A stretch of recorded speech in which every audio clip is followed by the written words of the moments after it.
भारतीय किसान यूनियन ने हरियाणा में बड़े किसान आंदोलन की घोषणा की है। प्रदेश अध्यक्ष रतन सिंह मान ने भिवानी में बताया कि यह आंदोलन 26 जनवरी को जींद से ट्रैक्टर परेड के साथ शुरू होगा। मुख्य मांगों में एमएसपी गारंटी कानून, किसानों मजदूरों को कर्ज मुक्ति और सीड व बिजली एक्ट की वापसी शामिल है। यह आंदोलन किसान मजदूरों के अधिकारों की रक्षा पर केंद्रित होगा। यूपी पंचायत चुनाव में 41,000 नए मतदाताओं की होगी अहम भूमिका। पकड़े गए 2.34 लाख डुप्लीकेट वोटर। भदोही में त्रिस्तरीय पंचायत चुनाव की घोषणा से पहले ही हलचल तेज है।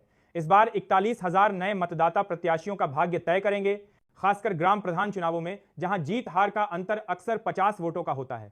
आर्टिफिशियल इंटेलिजेंस से 2.34 लाख डुप्लीकेट मतदाता पकड़े गए थे, जिनमें से 45,000 नाम हटाए गए। ये युवा मतदाता चुनाव की दिशा तय करने में अहम भूमिका निभाएंगे। रांची से कोलकाता जाना होगा और भी आसान। 2 ट्रेनों में बढ़ाए गए स्थायी रूप से अतिरिक्त कोच। कंफर्म टिकट के लिए ट्रेनों में बढ़ाए गए हैं स्थायी कोच। यात्रियों की सुविधा के लिए रांची रेल मंडल से परिचालित 2 जोड़ी इंटरसिटी ट्रेनों में स्थायी रूप से अतिरिक्त कोच जोड़े गए हैं। 12 जनवरी से एक वातानुकूलित चेयर कार कोच बढ़ेगा, जिससे कुल 19 कोच हो जाएंगे। अन्य ट्रेनों में भी जनवरी 2026 से यह व्यवस्था लागू होगी। इससे यात्रियों को बैठने और आरक्षण में राहत मिलेगी, जिससे यात्रा अधिक सुगम होगी। वाराणसी में मकर संक्रांति पर चाय से होगा श्रद्धालुओं का स्वागत। ठंड से राहत के लिए अलाव का भी इंतजाम। मकर संक्रांति पर वाराणसी में गंगा स्नान के लिए आने वाले श्रद्धालुओं के लिए नगर निगम ने विशेष व्यवस्था की है। दशाश्वमेध और 80 घाट पर गर्म चाय पिलाई जाएगी। ठंड से बचाव के लिए प्रमुख घाटों और रास्तों पर अलाव की व्यवस्था भी की गई है। इस सेवा का खर्च महापौर और अधिकारी अपने निजी कोष से वहन करेंगे, जिससे सरकारी खजाने पर बोझ नहीं पड़ेगा। महिला श्रद्धालुओं के लिए अस्थायी चेंजिंग रूम भी बनाए जाएंगे। लाल बहादुर शास्त्री की 60वीं पुण्यतिथि पर देश का नमन। आज देश के पूर्व प्रधानमंत्री लाल बहादुर शास्त्री की 60वीं पुण्यतिथि है। प्रधानमंत्री मोदी और राष्ट्रपति द्रौपदी मुर्मू ने विजय घाट जाकर उन्हें श्रद्धांजलि अर्पित की। आज के दिन देश भर में जय जवान जय किसान के नारे के साथ उनके योगदान को याद किया जा रहा है और कई राज्यों में विशेष कार्यक्रमों का आयोजन किया गया है। सुप्रीम कोर्ट का व्हाट्सएप प्राइवेसी पर बड़ा फैसला। साथ ही साथ सुप्रीम कोर्ट की संवैधानिक पीठ ने आज सुबह एक ऐतिहासिक फैसला सुनाते हुए कहा कि मेटा को भारतीय उपयोगकर्ताओं के डेटा की सुरक्षा के लिए कड़े नियमों का पालन करना होगा। कोर्ट ने साफ किया कि एंड टू एंड एन्क्रिप्शन के नाम के लिए पर जांच एजेंसियों से महत्वपूर्ण जानकारी नहीं छिपाई जा सकती, यदि मामला राष्ट्रीय सुरक्षा से जुड़ा हो। उत्तर भारत में कोल्ड डे का रेड अलर्ट। मौसम विभाग ने आज दिल्ली, पंजाब, हरियाणा और पश्चिमी उत्तर प्रदेश के लिए रेड अलर्ट जारी किया है। सुबह का तापमान कई जगहों पर 3 डिग्री सेल्सियस तक गिर गया है। घने कोहरे के कारण दिल्ली आने वाली 22 ट्रेनें 5 घंटे से ज्यादा की देरी से चल रही हैं और पंद्रेत के तेरी में उड़ानों को डायवर्ट किया गया है। अयोध्या के राम मंदिर परिसर में आज एक व्यक्ति को नमाज पढ़ने की कोशिश करते हुए सुरक्षा कर्मियों ने पकड़ा।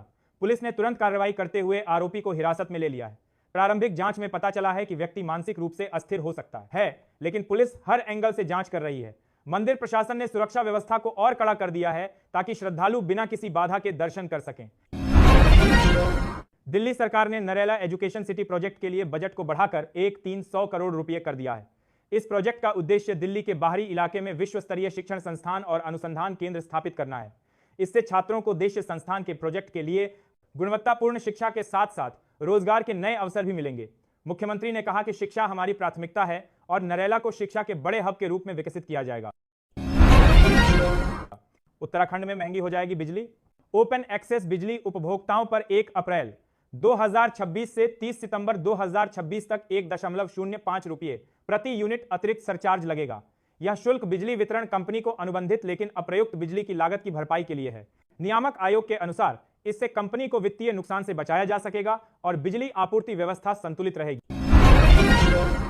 भीषण ठंड में ठिठुरा उत्तर भारत। पंजाब में पारा गिरकर 1.1 डिग्री। दिल्ली में 2 दिन का येलो अलर्ट जारी।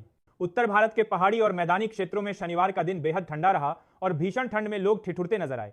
कश्मीर घाटी में पिछले कुछ दिनों से तापमान 0 से नीचे बना हुआ है और दिल्ली में इस सर्दी के मौसम की सबसे ठंडी सुबह रिकॉर्ड की गई।